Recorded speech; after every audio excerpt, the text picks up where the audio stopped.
చూడండి, ఈ ఎడారిలో ఈ మేకల కాడ, ఈ గొర్రెల కాడ, వీటి కాడ ఈ కుక్కలకి మేత అన్నీ నేనే వేసుకుంటాను సార్. ఒకడు నా భార్య చెప్పిన ఎడారిలో వేసేసినారు. చూడండి, చుట్టూ ఒక చెట్టు లేదు, చేమ లేదు, ఏమీ లేదు. నాకు బతకాలని లేదు సార్, నాకు ఈడు ఉండాలని లేదు. నేను ఎంత చెప్పినా మా భార్య కూడా వినిపించుకోవట్లేదు.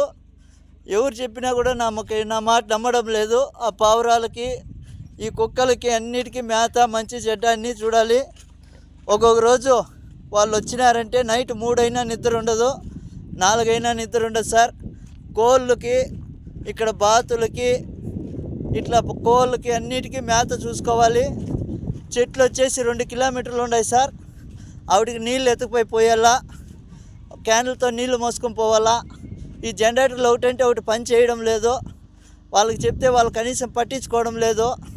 మొన్న మోటార్ చెడిపోతే మోటార్ కూడా కనీసము రిపేర్ చేయించుకొస్తానని ఎత్తుకుపోయినాడు. ఇంతవరకు తేలేదు సార్. నీళ్ళు క్యాన్లు మోస్తానన్న రోజు ఒక మోటార్ పని చేస్తుంది, చెప్పినా కూడా వాళ్ళు చెవుల్లోకి వేసుకోవడం లేదు. చూడండి, ఈ పావురాలు, ఈ బాతులు, వీడికి అన్నిటికీ నీళ్లు పొద్దున్నుంచి మోయాలా, అన్నీ చేయాలి సార్. నేను ఒకటే, నా వల్ల కావడం లేదు. ఎండకి సుస్థి అయిపోతుంది. ఇక్కడ పట్టించుకునే వాళ్ళు లేరు. ఇప్పుడు ఆయన వచ్చి 3 రోజులు అవుతుంది సార్. కనీసం నువ్వు తిన్నావా చచ్చినావా అని ఫోన్ కూడా చేయడం లేదు. ఈడ నాకు ఈ పక్క పాములు, తేళ్ళు ఎక్కువ ఉన్నాయి సార్. నేను చచ్చిపోయినా కూడా అడిగేవాడు లేదు సార్. ఈడ నా పరిస్థితి ఇట్లుండదు. నాకు దయచేసి ఎవరైనా సాయం చేయండి సార్. ఈ ఎడారి నుంచి నన్ను బయట వేసేయండి, ఇంటికి వచ్చేస్తాను. ఈడున్నానంటే చచ్చిపోతాను సార్. ఇంక 2 రోజులు ఉంటే చచ్చిపోతాను. నా వల్ల కావడం లేదు సార్. చూడండి, చుట్టుకారము ఒక చెట్టు లేదు, చేమ లేదు, ఒక మనిషి మాట్లాడేవాడు కూడా లేడు సార్. ఈడ నాకు కనీసం మాట్లాడిచ్చేవాడు లేడు. తిన్నావా చచ్చినావా, ఏంపా ఎట్లుండదు అని అడిగేవాడు లేదు సార్.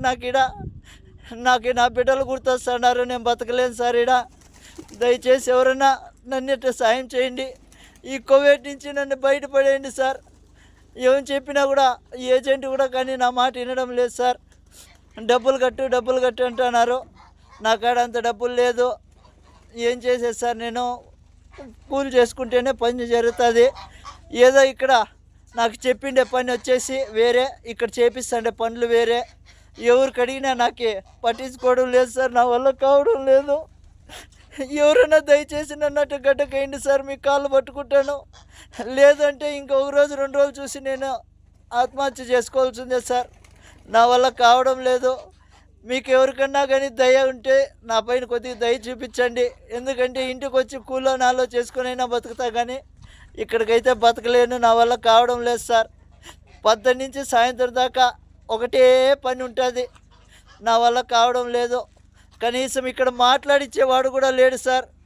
నా కర్మ వద్దు. ఇక్కడ నేను ఎంత బాధపడతానంటే అంత బాధపడతాను. మా భార్యకి ఫోన్ చేసి చెప్తే, నాకా డబ్బు లేదబ్బా, నేనేం చేసేది, నేను ఎక్కడి నుంచి తీసుకురావాలి అందంటుంది.